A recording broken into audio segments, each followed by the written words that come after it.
I'm Smita Murthy, and I've been with the Art of Living Foundation for over 28 years. I've also had a long corporate stint, with my last role being Head of Organization Development. And it is my utter delight and pleasure today to talk to my dear friend Sanjiv Sarin, who has been a very, very accomplished corporate leader with over 40 years of corporate experience. He hung up his boots in the corporate world as the MD of Tata Coffee. And he's also been an Art of Living teacher for very long, along with me. He also is a corporate coach now. And of course, now a best-selling author. We'll talk a little bit about that. And of course, his greatest qualification is that he was my batchmate in our teachers training program back in 99. 99, I think. 99, yeah. Yes, so we go back a really long way. So it's really nice that we're going to have this nice conversation together, Sanjiv. Yep. And I've always known you through the spiritual lens, because that's how I first met you. I think I'd be really fascinated to get a sense of your corporate leadership journey. Could you just walk us through that, how it began, and what were some interesting milestones on the way? Sure. So first of all, let me acknowledge, yes, TTC batchmates are forever. So I began working as a young management trainee, 1977. God, that's 50 odd years ago, 49 years ago. It's a long, long time. The last millennium, so to speak. Yes, that is so true. My entry into corporate was a bit tumultuous. Not tumultuous. I was very keen at that stage. I was tossing between joining IAS, do good to communities, tossing between being an academic. I had a strong academic record. Dad was an academic, so a very strong pull. Somewhere along the way, I decided none of those are going to work for me. So as a fallback, I went into the corporate world. Now, I went in after my master's in economics, and I realized very soon that after 5 or 6 years in corporate life, I better do an MBA. And I went off to the Asian Institute and did my business over there. Again, excelled in the academic part. And then I hopped a bit, went into 2-3 organizations, and finally landed up in Cadbury. Now that was somewhere around 89. I think when we met, you were in Cadbury. 1989, I think, 1988 or 89, I joined Cadbury. That was a long stint. And so I began working in India with Cadbury. And then I moved as a commercial director to Egypt. And then went off to UK as the regional sales director for global sales, covering Europe, Middle East, Africa regions. Large geography. And from there I went as managing director of Philippines. And then I left them and came and joined the Tata group, and I joined them as president for South Asia, and then Tata Global Beverages at that time. And then I went as the managing director for Tata Coffee. So as terms of designation, that has been my journey. Okay, it's fascinating how my spiritual life impacted my growth in the organization and how it kept evolving, but we can talk about that along the way. That's my career.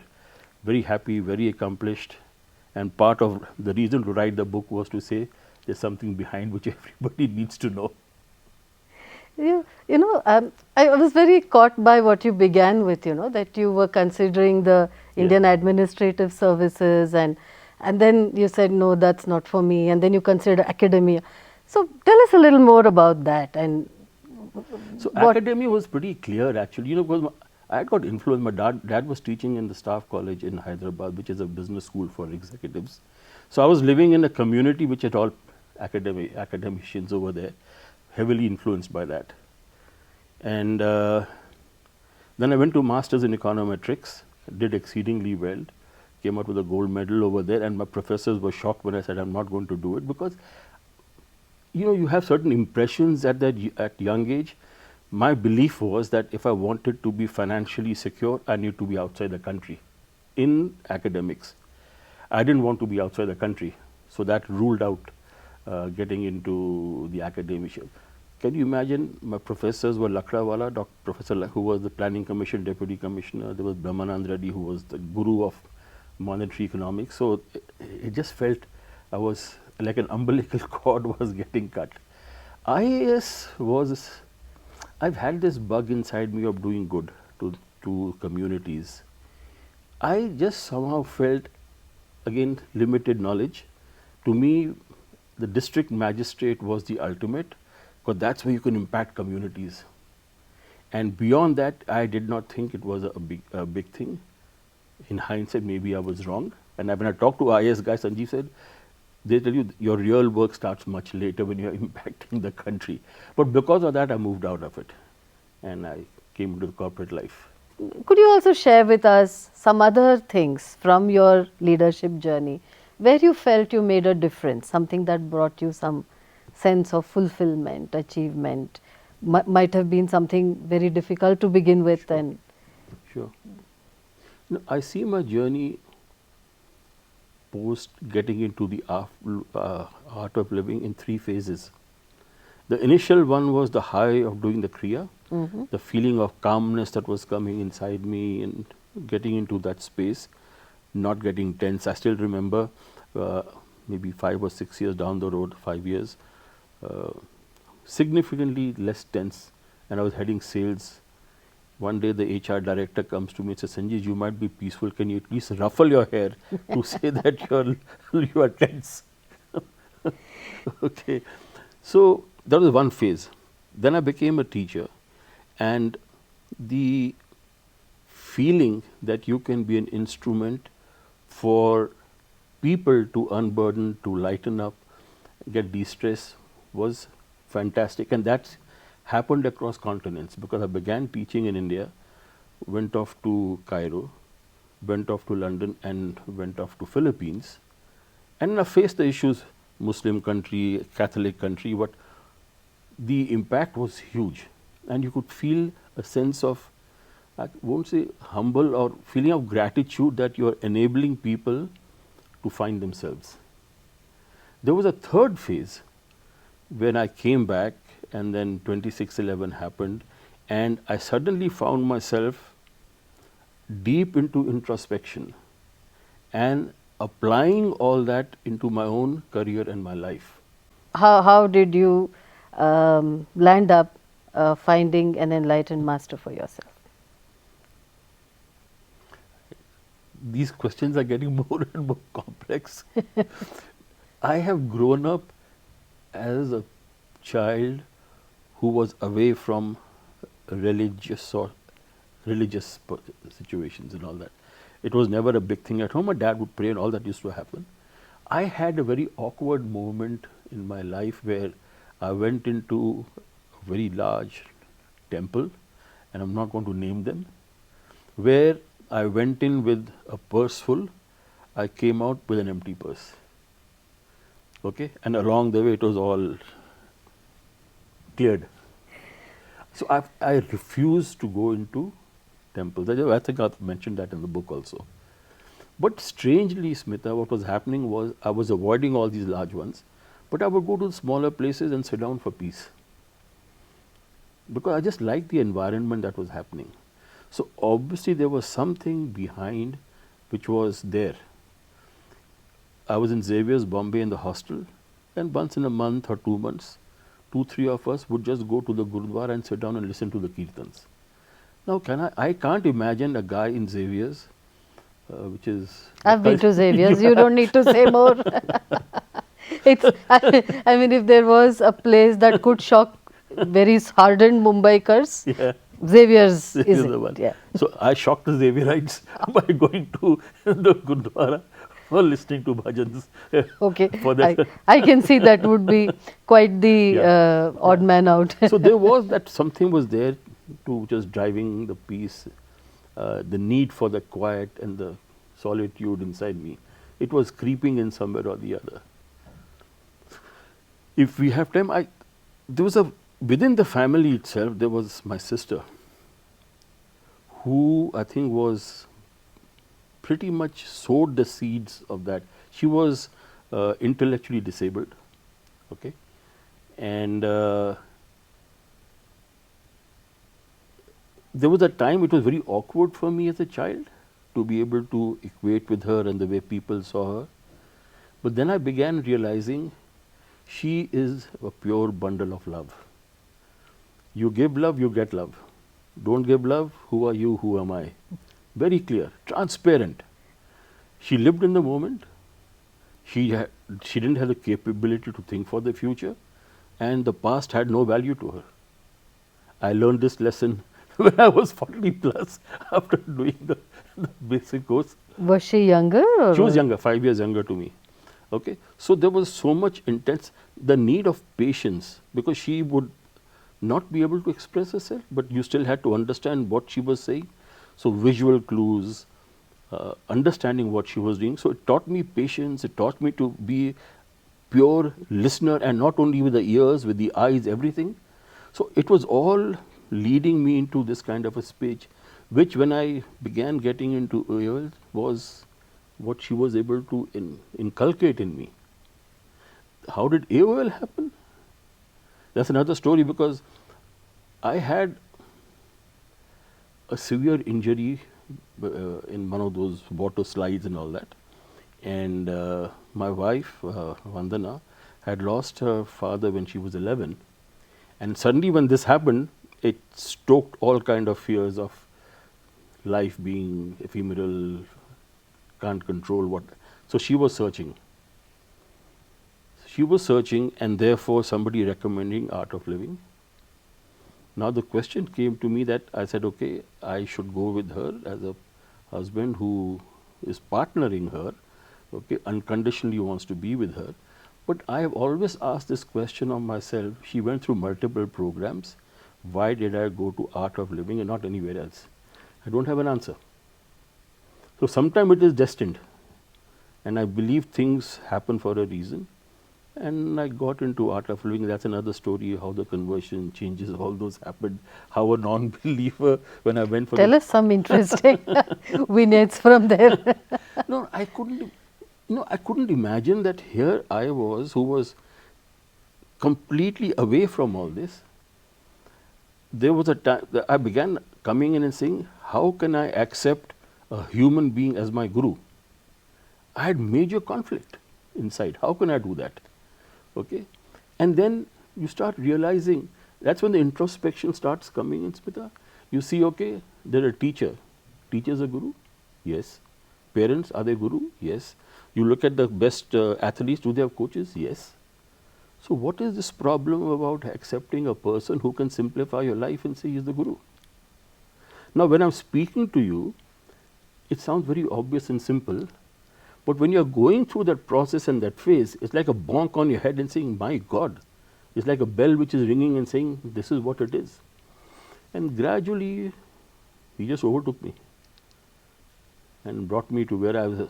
I'm just rambling. I know I am rambling all over the place, but he was in Moscow and I was in UK in those days. I could control my travel plans. I also went to Moscow and I was walking up the hotel with him. And I told him, आपने मेरी उंगली पकड़ ली है, कहाँ लेके जा रहे हो? हाँ, तो all he told me was, जहाँ भी जा रहे हो, सही जगह जा रहे हो. Now, this puts you in a place of equanimity. And when I reflect back, he's obviously brought me to this place. So this is how I entered this path, accidentally. That's the wrong word, because I don't believe in accidents anymore. And Let's put it that you did not put it in your structured plan. It wasn't, just happened. Yeah, and I honestly believe my wife was the one who brought me there for a reason. And I followed her there for a reason. And I just went up, journeyed the path. Why did I become a teacher? I don't know. I had no intention that I'm going to become a teacher. And it just happened one by one. And I still remember, I'm just going to share whatever's been happening in my life. I remember TTC2 happened. And I'm telling myself, please don't make me a teacher. I don't think I can handle the responsibility. I'm not ready for it. Okay, and sure enough, he did not. He said, "Jao, thoda courses karo." I went back, and then I came back and became a teacher. So it was really grinding myself and making sure I was ready and moving along that path. That's very fascinating you mentioned that, because when we met in the first phase of the Yeah. teachers training program, I was completely in awe of you. I said, I was maybe all of 3 years old in the corporate, and here is someone, you are already a leader in your own right. And I was wondering, how is he going to blend in this with all the other responsibilities he's holding? And I think that's a very fascinating insight into how, when the time was right, it happened It happened. organically for you, It so to happened. speak. Yeah. Absolutely. And honestly, there was a lot of guilt inside. I'm not saying guilt, conflict. When I was going through this entire thing about going spiritual, I honestly felt that at that moment of time, if I spoke to anybody in the corporate world, they would have said, "Ye to banda gaya." Ah, Yeah. yeah. So I had kept it under my shirt sleeves, going through this massive conflicts. So I'm sitting in Bombay in Pedder Road, finishing work. Satsang is happening on a Thursday evening, starting at 7. I leave, my wife picks me up. We drive to Dadar from Pedder Road against the traffic, get there in time, sitting there till 8:30, driving back home. I don't know what I was doing, but the pull was so intense, so intense. So it just happened. What you said about it was not seen as kosher, if to Yeah, use other yeah, words. yeah. I mean, if I may use another analogy, it's hard for corporate leaders to come out of the spirituality closet, Yes, right? yes. Because I know a lot of leaders who have their own ways of being spiritual, because everybody needs that strength, but are very wary about admitting it in public, Yeah, because they don't want to be judged. yeah. I remember once one of my own team members asked me when I was in my corporate life. She said, "Smita, any major deliverable you review 5 times, you find 100 mistakes. How is it that you did not? How did you assess your guru to find that whether he was right?" And I told her, I'm so glad that my intellect never got in the way. So I'm sure you have a lot of these stories to tell Absolutely. which blow the intellect, which go past the intellect. Anything you can share for us?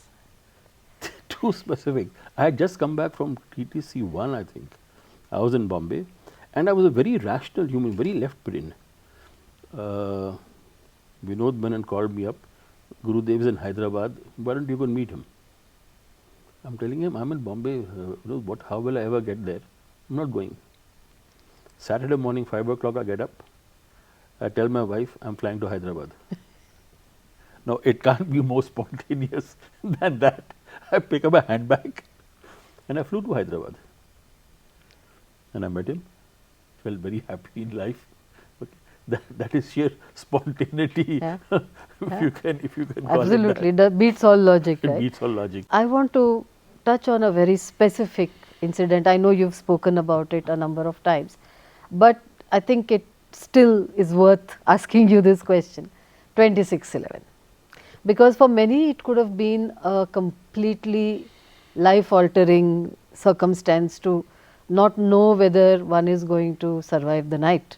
Uh, for those who don't know, Sanjeev was in the Taj Hotel on the night of 26/11. I do want to ask you a very specific question, right?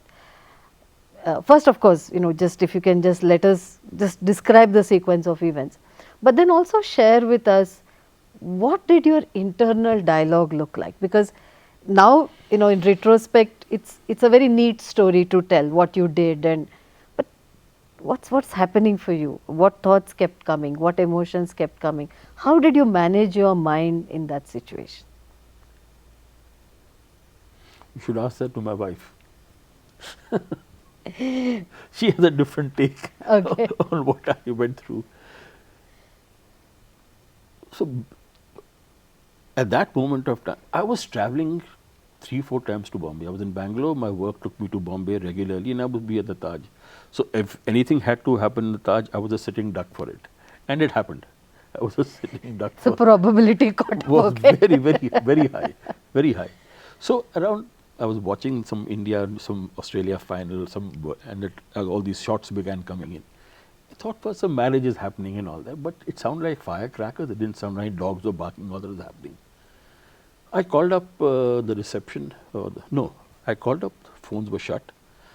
I used my phone to call telephone lines of Taj and say, "What is happening?" He said, "Sir, just there's some problem. Stay inside. That's all." And then it kept evolving. I'm not going to go into details of all this, but it was, I must say, it was scary. Okay, scary because you're hearing gunshots around you. You're hearing grenades going off. You're hearing glass shattering.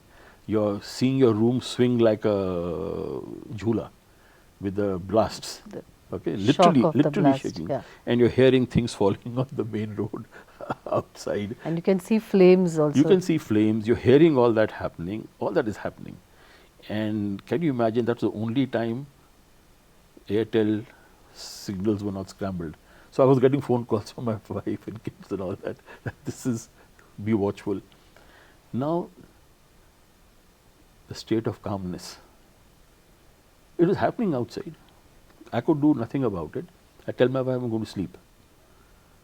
So she says, "Are you out of your mind?" Which I'm saying, you need to ask her her version. But there is a Chinese proverb, right, that when you get very confused, take a pillow and go to sleep. Okay. Yeah. So then I said, okay, let me listen to some talks of Gurudev. I had my iPod and I swirled and I came. What pops up? Intention, attention, manifestation. And there I was in that situation. Okay. So the mind was very clear. I have to be prepared to get out. And therefore, all those rational things you had to do, label your bags, if they find me, they'll know whose equipment it was. Did all that, laid my things around. I put a table behind the door. If they try to push it in, they will not be able to do that.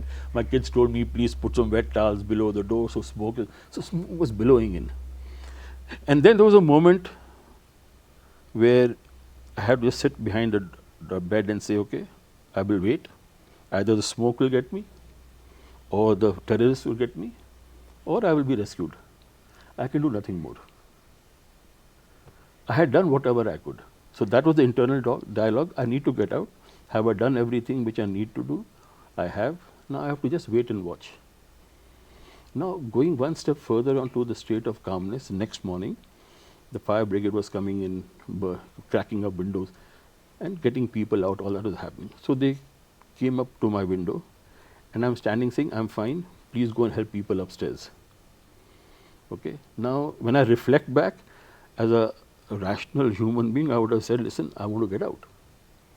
But here I was saying, I'm fine. Help those people who are needy. Now, where that came from? It only came from being human. Nowhere else. Okay. The scary moment happened when if you were watching TV that night, there is a shot of a TV focusing on a window. There's a guy with a towel around his face, okay, putting his thumb, and that is me. Okay. So It must have been scary for Vandana and the kids. yeah, so she said the TV is there, just focus and tell us you're all right. So I popped out and behind the curtain, I said I'm all right. The minute that light came on, 30 seconds they were banging on the door. Open the door. So that was the consequence of this. So I called up the reception and they answered, how these things happen? Throughout the night after 12, whenever I would call intercom, they were answering. And she said, do not do anything till we tell you. Okay. 13 years after that incident, my wife and I went back to the Taj. And we said, I want to meet those 3 or 5 girls on the phone who held fort. And I met 3 of them. We all had tears in our eyes. Incredibly brave of those women, right? 3 of us had tears in our eyes. And one of them just shook me, Smita. She said, I was just engaged and I called my husband to be, this may be the last time I'm speaking to you. Even now when I think about that conversation, I get tears in my eyes. That's what people have gone through. And that was the equanimity and the calmness, which is purely the power of spirituality and the grace. It's very easy to be compassionate and generous and gracious when things are going great, but in such a life-threatening situation to be able to prioritize the need of other people, I think is deeply expressed spirituality. I mean, that's a different kind of ethos. And that was when I realized there is more to life. Hundreds of people were killed. I was brought out. There's a purpose behind it, and I have to find it. And that is when all this third phase of my career, which I told you of my art of living, started over there. Deeper thinking, getting connected, becoming human. It was happening automatically. The connect was very. When I came out, I felt there was a link between the people inside and me, and I'm telling, why have I got out? Why are they still suffering? Those things continued. And therefore getting into humanness and reaching out to people, what can I do? Which has led me into all my forays after retirement. And into this book of what were those things I was experiencing. So that depth of introspection changed and the humanness changed at that moment of time. That's how I feel how important it was.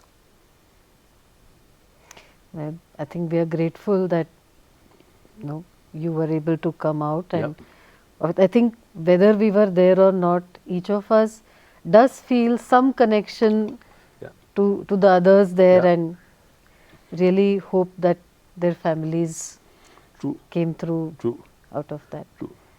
And in whatever forms, I think the ultimate thing in my mind is, are you able to live a life of purity and being there for others? That's all that matters finally. In whatever form. It doesn't have to be 1 million followers. Even if 2 people you're able to influence and help them recalibrate their life, you've done a fantastic job on this earth. Yeah. I think this, what you said also, that when you've come to give, then life takes on a different dimension. Absolutely. Not scared of anything here. There's nothing in my to be there. I'm there to give.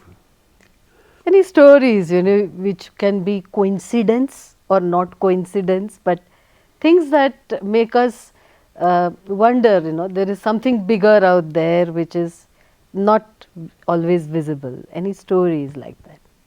How I got into Tatas. Okay. It can't be more mystical or the way it can. So he came to Philippines when I was there. Okay, he came home, had this thing. I had fixed up lunch at the ambassador's house. Okay, and at that residence, I invited the dean of the Asian Institute of Management, saying, "Please join us." Now he wasn't the dean when I had gone to business school, but I went up. The guy came. Okay, and they interacted, whatever. And maybe a couple of weeks after that, he called me, "Sanjiv, let's just catch up for lunch. What are you doing?" and stuff like that. And that's when I told him, "Listen, I'm planning to get back to India in the next couple of months." So he said, "Send me your CV." I said, "Fine." So he said, "I know some people in the Tata group." He took my CV, and that's the last. He sent me a copy of the letter he wrote to the Tata group directors. And obviously, distinction from AM means competence, good capabilities, reached MD of Philippines, Cadbury, had a background. He wrote a very powerful statement. Besides being competent manager, he is a wonderful human being. Now, if that letter goes from the dean of the business school to the trust directors of Tata, it has value, especially in a group like the Tata group, who value this. And I was very clear, if I'm coming back to India, I can't go to any ordinary group. I can only go to groups like a Tata and stuff like that, or some other multinational. And of course they interviewed. But this entire connect, to me, is nothing short of miraculous. And how it happens, where grace flows, where you're open to making it happen. It's fascinating. So there was a time, and this I've also referenced to in the book, where you are responsible as a business leader to be accountable for performance of people. All that was happening. Guy was not performing, and a lot of discussion happened between leadership, myself, that we have to terminate this person. That was, to me, I don't know how to handle it. very difficult. So one day I just called the guy, come and meet me. He came. I said, listen, you're out. It was virtually that condensed kind of a thing. He had tears in his eyes. I was stoic, no reactions, and we parted ways. I never met the guy. Nothing happened. There was a sense of churn and guilt inside, because you suddenly, and it get deeper and deeper when I was progressing in my corporate life and along with the spiritual part of my life. Much later in my life, there was a very senior leader who again was not performing and very clearly said, listen, we have to exit the person. The easiest thing would have been to say bye-bye. Easiest to do, but the guilt after that would be significant. It did not seem right to me. So I dug deep to understand how did this guy come into the position he was, and I realized that the guy we had brought into this business was an outstanding finance chap. There was chaos in the business, and he was parachuted into the place to set right the processes and all that, which he had done a damn good job. Now that the business had settled down, they wanted growth. Now, obviously, this guy is not trained to be into the growth phase.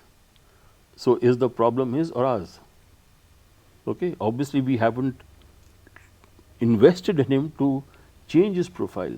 So, it did not seem right to hold him accountable and not thank him for his capability to let the business reach where we had. So, I took on the leadership and said, it's not acceptable. We have to look at him zero based to see what he has done. And finally, they all agreed, and he was relocated to another business. We got a new guy in to run the business. So the message was clear. Two things happened. One was you respect the individual, the human. The message being given to the people was we will not accept non-performance, but we will treat humans right. To me, that was a outstanding message to convey into an organization. And this guy who was relocated, we can still look at each other eye to eye as friends, because you know what we have done and what we did for him. And I feel so terrible for the way I handled the previous. Even again later on in organizations, people felt somebody had to be sent off. You need the ability and the courage to stand up and say, where does the accountability lie? Including standing up at the board and saying, listen, are you reflecting, are you mirroring, how much have you supported this person? Do we have the right to judge this guy if we have not invested right? It needs courage. And that courage can only come if you are comfortable with yourself, you are solid with yourself, and that can only happen if you have the spiritual right to do it, which has happened over years and years of meditation, introspection, and making it happen. So to me, it is so important, this entire path of spirituality, to self-belief, the confidence which it gives you, the focus it gives you, the sharpness it gives you to do right, be ethical. I think it's amazing.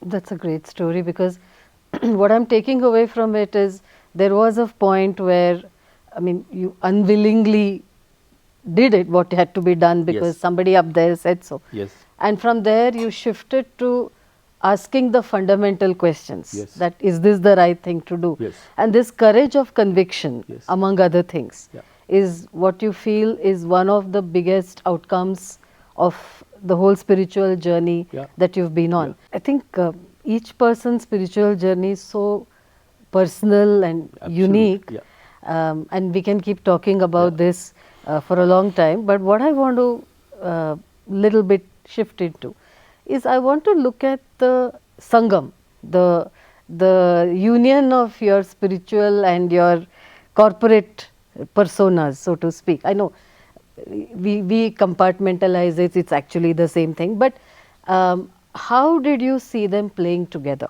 And can you share some stories of how your whole spiritual journey also supplemented your career journey? You did share that story of the person you had to let go. Yeah. Are there any stories where, especially, corporate is full of high pressure situations, there's so much demands on your time, there are tough decisions to be taken, so many problems keep coming up, challenges, if you will. So how did you see this whole spiritual journey um, running along with or supporting your career journey? Let me start with an example, then I'll come and answer how this happened. So there was demonetization, and there was a lot of disruption of people, money availability, all those things were happening. And we had 13,000 employees in Tata Coffee. So we all made arrangements, okay, on a Saturday they can go for half an hour, then the banking got tie-ups done. And on paper, it would be tick, tick, tick, all done. There was a churn happening inside me saying it is not right, it doesn't feel right. And that starting point of the churn is your mind has emptied itself and is now open to things, seeing things beyond your left brain. Otherwise, this churn wouldn't happen. So I went down to the plantations, and our vice president of the plantation and I walked into the plantations, met 2-3 women who were planters, and we asked them, how are things? And all they could tell me was, we are not able to give milk to our children every day. Now, this is such a fundamental thing for a mother that she can't feed her kids. So, your sensitization of a human possibility we need to investigate, to check it out. And once you've seen the problem, solution is very easy. You tie it up with the cooperative society milk when they picked it up, life was hunky-dory. I'm saying the process of getting to that. I could have easily sat back and said, okay, we've done. But something was telling me it is not looking right. So to me, that is the impact of the spiritual journey, which opens you to sensitization, which a normal guy who is stressed out will never, it may not come into your scheme of things. I'm not saying it will not happen, it may or may not. But I think this emptying out and being aware, being sensitized, to look at things zero-based was a huge impact which happened because of the spiritual journey which I got onto. And I've again lost the track of what you were asking me. No, you're perfectly on track. You spoke about a story of how because you became so much more sensitive, Yeah. because you were so connected.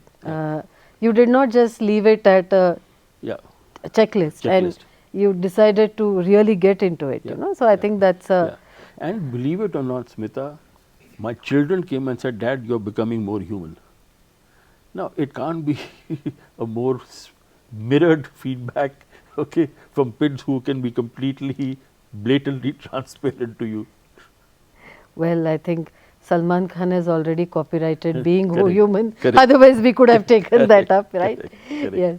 So, when you chose to let people know, come out of the spirituality closet, so to Yes. speak, what were some thoughts in your mind? I ask this on behalf of a lot of people out there who are in corporates, who are practicing their Sudarshan Kriya, doing their meditation, and yet find it very difficult to let people know, because maybe they have faced some ridicule, maybe they have faced some criticism, maybe they have faced some skepticism. अरे ये क्या उम्र है क्या करने की, and अभी तो ऐश करने का टाइम है, ये क्या बाबा and all. So when you came out, and how did you come out, and what were the reactions you got, and overall, how did it play for you? So, again, interesting. Now, I told you some time back there was a huge conflict inside to talk about my spirituality. And I was holding it back. It was eating me up. I thought I would be de-stressing myself, but I was increasing my stress level. Mentally, I was very comfortable, but this conflict of talking about spirituality was really churning inside. But my leadership began to know that I was into that. I came back from 2 weeks, I think TTC 1, and my CEO told me, Sanjiv, you're looking 10 years younger, what have you done? Okay. My HR head, I told you, had already said, ruffle up your hair, try At and least look stressed. look stressed. So there were spots coming that people were willing to, and I began telling myself, listen, how can I lead this duplicate life? I am a single human being with a range of emotions from here to there. I can't be here at office and I can't be here at home. I'm going to kill myself. Okay, in fact, I remember in one conference, I proudly stood up and said, I am a different human being at home and I'm a different human being at work. And when I look back and say, how stupid could I have been to say that statement? I can't live two lives. It's like a Dr. Jekyll and Mr. Hyde. When I began addressing all this, I began talking about it gradually. And Smita, what really began happening, two things began happening. As I began talking about this, one is people were getting comfortable, nobody is saying hoo-ha, hoo-ha. They were noticing a change in my attitude, becoming more accepting of things, becoming more focused. I was getting to be at ease with myself. Because I was getting to be at ease with myself, my ability to contribute was shooting up. Because I had no more blockages which are coming my way, and the corporate world began seeing, here Sanjiv was a fantastic contributor. And it was pure attitudinal which was happening. And as I began opening up more and more, literally, I don't know, you can call it coincidence, my career graph began going like this. And I put it to two things. One is the attitude of openness, the willingness to keep going at it, take the pressures on, and becoming more and more human. I remember when I was doing, they had this assessment center for CEOs, and they took your ratings. When I saw the feedback, empathy was at rock bottom. And I'm sure if I did that 5 years back, it would be at 100 max possibly. That is the shift I have experienced in my life. Okay, and that is what has really. I remember we'd gone for a conference to UK, and by the end of the evening, people are tired, and my mind was still fresh, asking all these so-called intellectual high-ended questions. So this marketing director walks up to me and says, Sanjiv, how can you ask such deep questions at the end of the conference? And all I could say was Sudarshan Kriya, nothing else. What is keeping me alive and sharp and completely alive at that moment of time. So my attitude was changing, my career path was moving up. From GM sales, I went to general manager strategy, I went to become commercial director Egypt, became regional director EMEA, UK, I became CEO of Philippines, all in a space of 8 or 10 years. Now, it can be coincidence, suddenly I became a brilliant person, but there was a source that was making it happen. And the source was only this. That's the only thing I was experiencing. So it's not like anyone came out of the closet just dissolved, it was never there. Absolutely, right. Absolutely. And you talk about the closet, not linked to this. So when we were in the Philippines, when Guruji was coming home, the Reuters head came home to interview him, the regional head, and he began telling Guruji that, listen, I have studied multiple spiritual leaders and I always find some bones in people's closets. I have studied yours, I have found nothing behind it.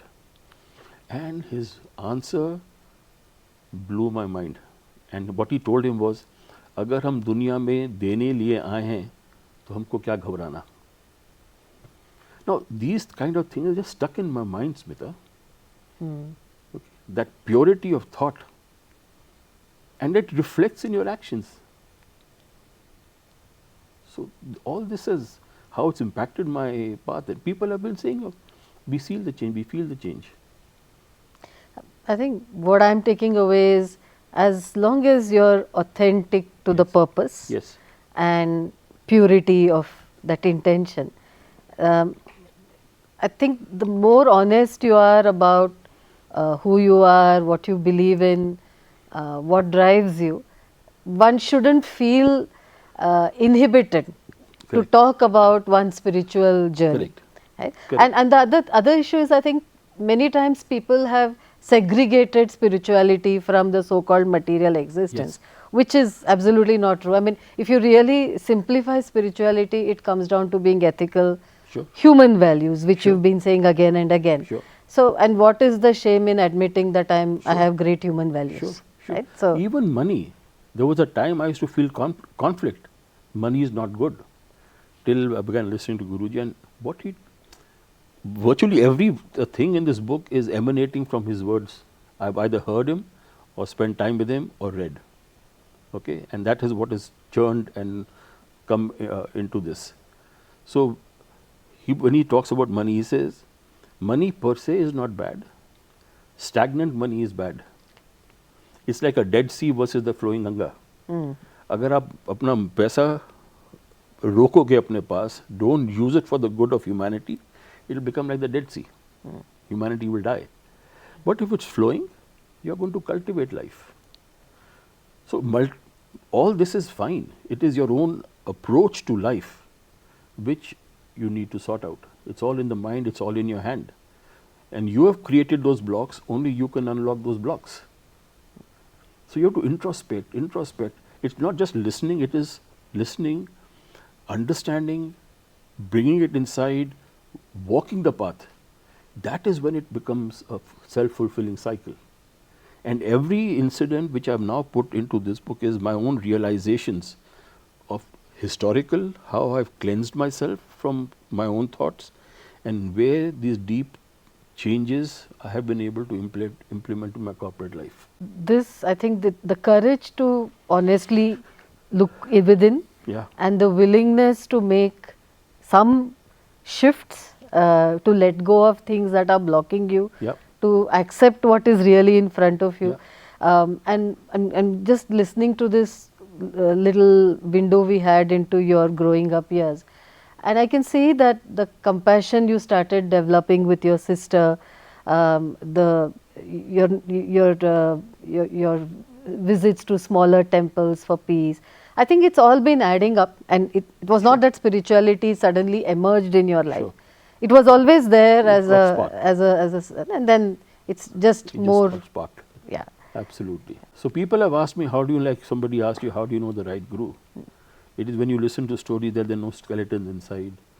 And somebody who is there purely for your good and with no self agenda, to me that's the biggest thing. Yeah. And I've never experienced anything else. It's only for your benefit. To do, to not do, to look, to introspect, it's all coming from there. Be Yeah. clean, be clear, don't have hidden agendas, because like children, they intuitively know if you have a hidden agenda behind you. You have to go get back into that state and say, yeah. Not very long ago, a very famous industry captain said 70 hours work week is necessary to bring the, we worked, actually, to be fair, he said, I work 70-hour work week. I have worked 70-hour work weeks. What's your take on this, especially for the younger corporate professionals who may be listening very keenly? That's a tough one to answer for two reasons. One is, in an organization, are you able to call the shots? Okay. But you all the time call the shots because it's your decision to stay or not to stay. Okay. I go back to a statement of Guruji which is so deeply entrenched, which says, deeper the rest, more dynamic the action. I am a very, very firm believer of that. I have worked outside the country. People, Saturday and Sunday are sacrosanct. It's their time. Conferences will start not on Sunday morning flights and Monday morning you start your conferences. You travel on Mondays and start the conference on Tuesdays. 5:36 you close. Because if you cannot think, you are accountable not only to an organization, you are accountable to humanity at large, which includes your family, all those things. 70 hours means that you are lost. In a short burst of time, you can work those hours and deliver. To my mind, rightly or wrongly, it's very difficult to sustain over a long haul unless you are so deeply invested that every paise which comes out of share capital goes to you for wealth growth, or you have those objectives, then maybe you will that sustains you. But every employee is not into that sustenance. They are there for work, they are there for using the wealth they earn to build a circle around them. So to mind is very unfair to expect that. I might be treading on waters, I have no idea, but that's what I believe. You have to, otherwise what is all the spirituality to calm yourself, de-stress, because you're not allowing that to happen. You talk about meditation, you talk about me time, all this thing, but you are 78, 80 hours away from being able to apply that to your life. And it's like saying that you could be doing more of, but spending more and more time, but doing less and less because. Absolutely. People have asked me honestly, Sanjiv, how do you manage the pressure of teaching and working? And my only answer to them, that teaching and spirituality makes me far sharper. What you deliver in 8 hours, I might do it in 6 hours. Because the mind is so sharp, it's focused. So you are able to do so much more with that. So the 70 hours to me is irrelevant. It's the quality which goes in, and that comes with a mind which is clear, which is de-stressed, focusing on the action. Next one, which is again a little connected to what you just said.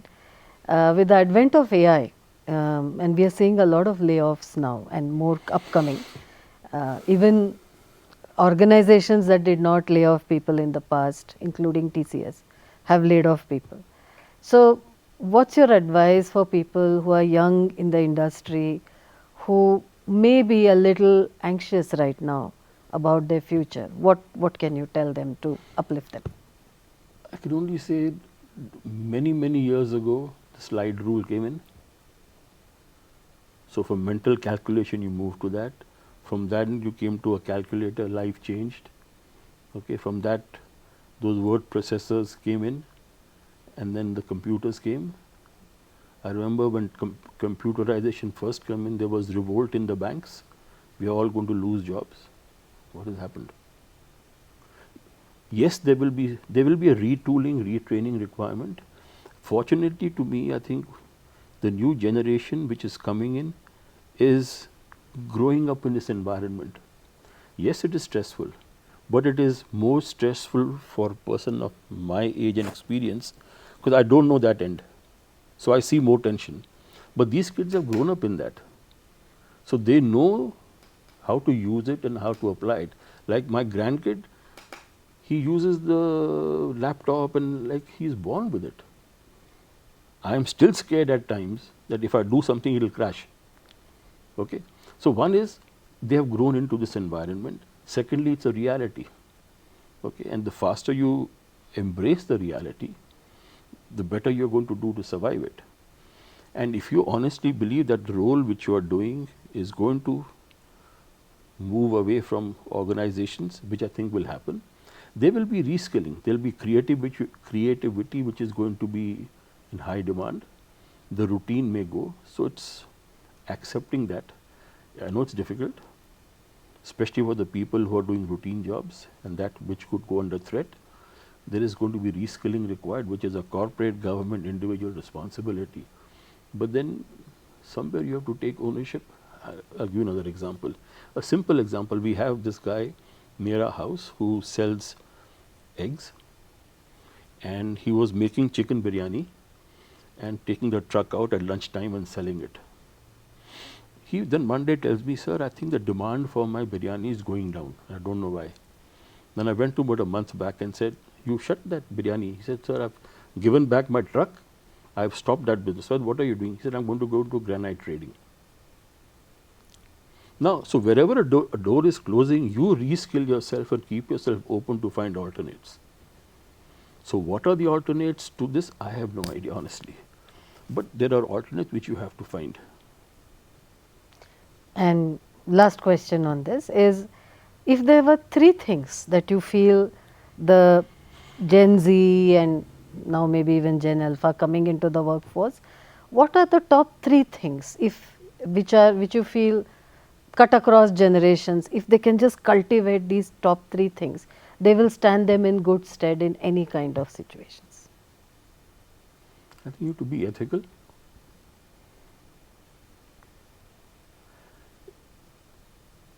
You can't run away from the fact that meditation is fundamental to sort your life out, to bring that clarity in your mind, in addition to whatever else you might do. Be of service to humanity. Okay, because these make you wholesome, they make you human, and I think the world is lacking that possibly a little bit to bring those bonds together and defray the nerves that are happening.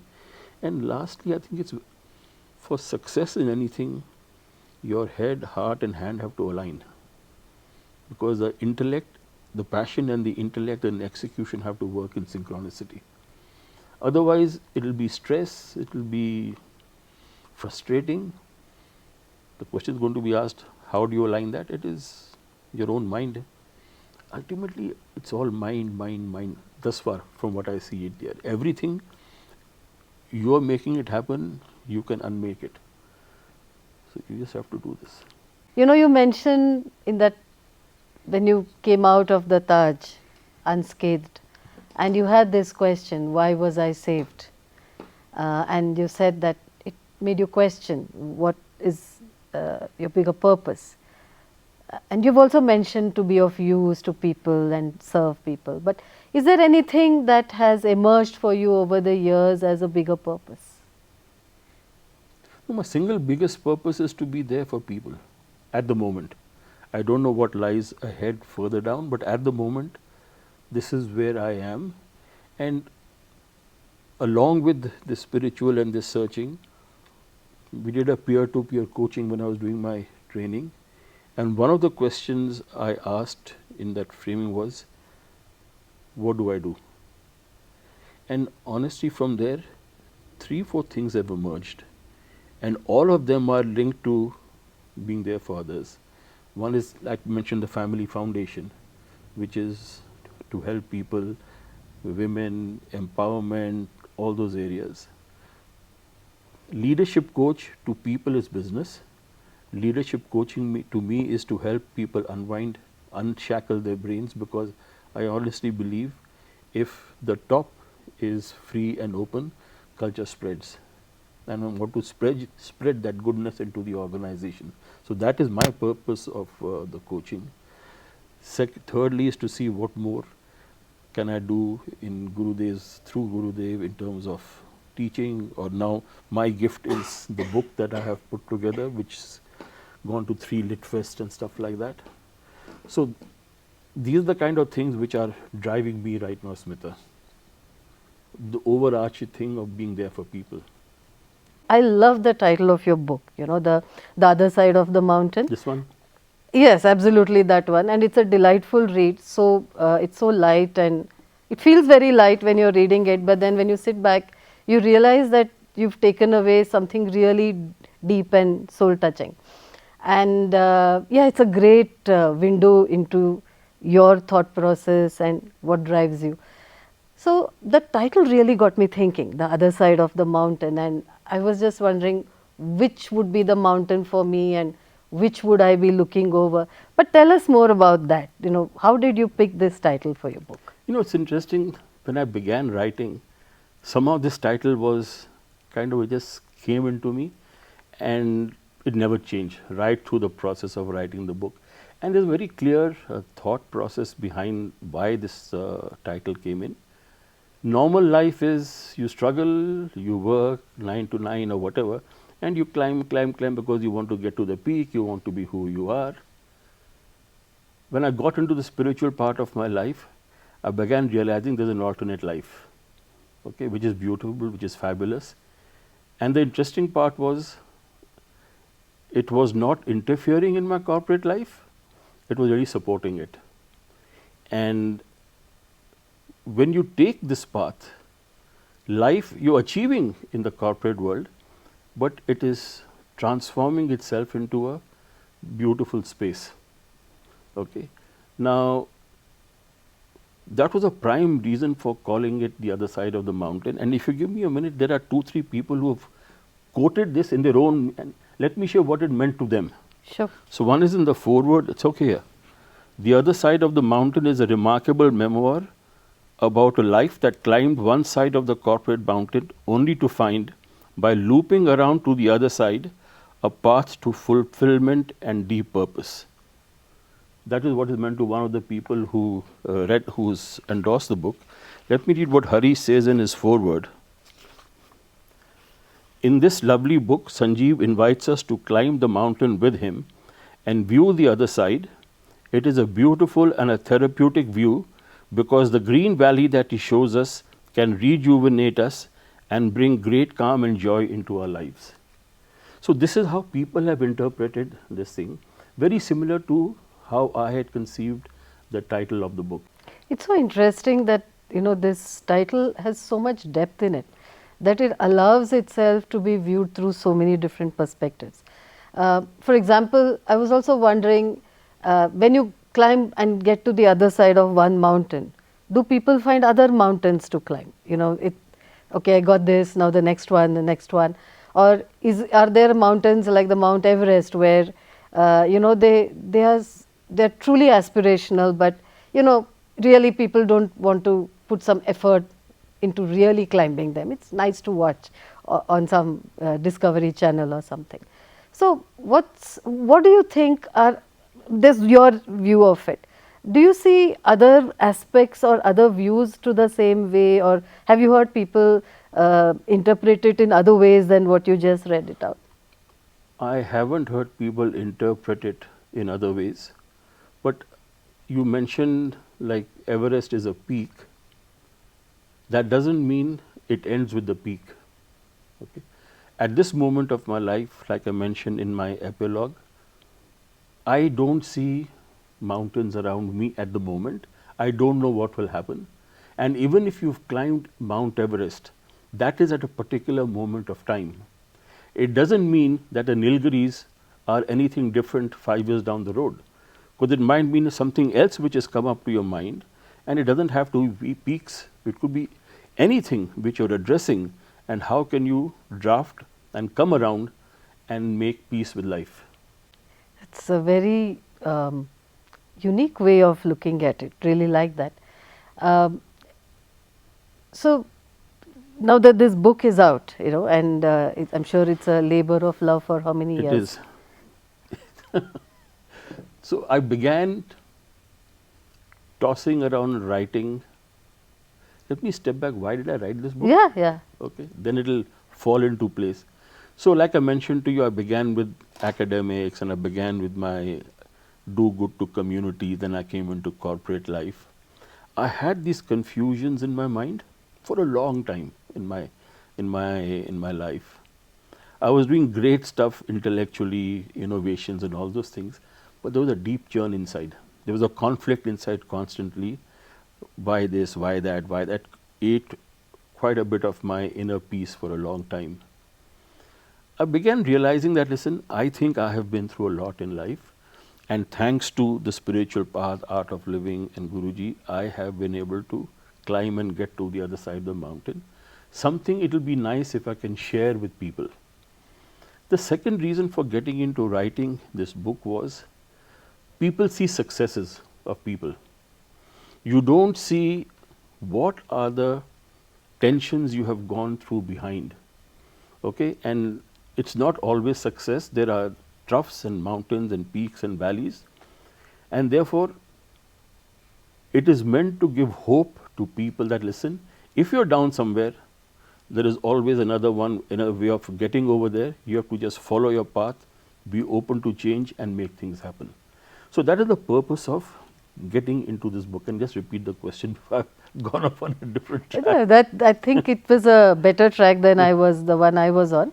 So I think what you've covered beautifully is what motivated you to write the book. Yeah. And I love the part where you said that often what people see are the high points. I mean, if you see Insta or any of the social media, people are posting their best moments, and often leaves people wondering, what's wrong with their life. I think to give a window to the struggles, inner struggles, which hardly anybody other than your closest people are privy to. does give hope to people. Absolutely. Yeah, that And I also realize that I'm at a stage of my life, I have to just unravel myself and be transparent to people. Here is a human being, normal for anybody to have these. I'm sharing my life. Take what you want from it. that's a it's a very rare quality to have in a leader, this sense of vulnerability. Yeah. They say leaders are very lonely because you really can't let people know what inner struggles you're going through, because you don't want to demotivate them, but at the same time putting on that brave face takes a toll on you. I think it's incredible that you're okay to say share what is in there and let people take what they can take. And I think it was released by Gurudev October Yes, last it year. couldn't have been a better release for me. And you did mention a few of the notes that people have written raving about your book. How else, what has the other response to the book been? You know, it is overwhelming, Smita, actually, the kind of responses I'm getting. One guy who I knew, I think I'd coached long back, dropped me a note, Sanjiv. I said, I read page, I forget which pages, and I had tears in my eyes. Now, you don't expect this. I didn't expect this. I don't know you. It shook me that this is the kind of impact it is happening. Another person dropped me a note that at night I was very disturbed the way things were happening. In the morning, I read chapter 1 of your book, the way you handle things, and I'm already feeling at peace. These are completely unexpected kind of responses people have had to this. So, a very senior CEO of a major group read this book, and what I remember from his comment which he's posted on LinkedIn was that Sanjeev articulates how important spirituality is to business, and the way he communicates that spirituality and business are parallel tracks which are complementary and not diverse. So if that sharp a message can come from that seniority of a person, my job is done. But there's a perpetual conflict, Smita, which you may have come across, that spirituality is airy fairy, may not be now. In the earlier days, it was a thing. For a long time, I was to keep this entire thing to myself. But world has moved on, and today, if a senior CEO of the organization can articulate this, I think the world is moving on fabulously. I think that's a very significant statement Shift. to come, and it's Yeah. a major shift. So, as we just go through this whole professional leadership career, I can see that this, especially some of these reviews, have really touched your heart and Yes. given you a sense of fulfillment. Yes. And in the spirit of that, I'm sure there are a lot of people out there who are wondering what mountain to climb, what lies on the other side of the mountain. So many mountains look good. Which one do I would like to climb this, but my friends are climbing that mountain. So this internal conflict. What's your advice for people who are on one side of the mountain at various stages of mountain climbing, and what would you tell them? Two thoughts come to my mind. Many years ago, there was a huge hoarding on Pedder Road in Bombay, and it said, "Be who you are, other positions are taken." Ah, good one. Okay, so you got to find your climb and not see what the other person's the thought is, what they are doing. Okay, I think that's the you got. You cannot climb somebody else's mountain. It's a very individual journey, and you will know what you have to address.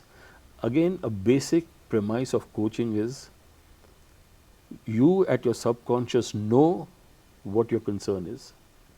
Since you in subconscious know what the concern is, solutions have to come from within you.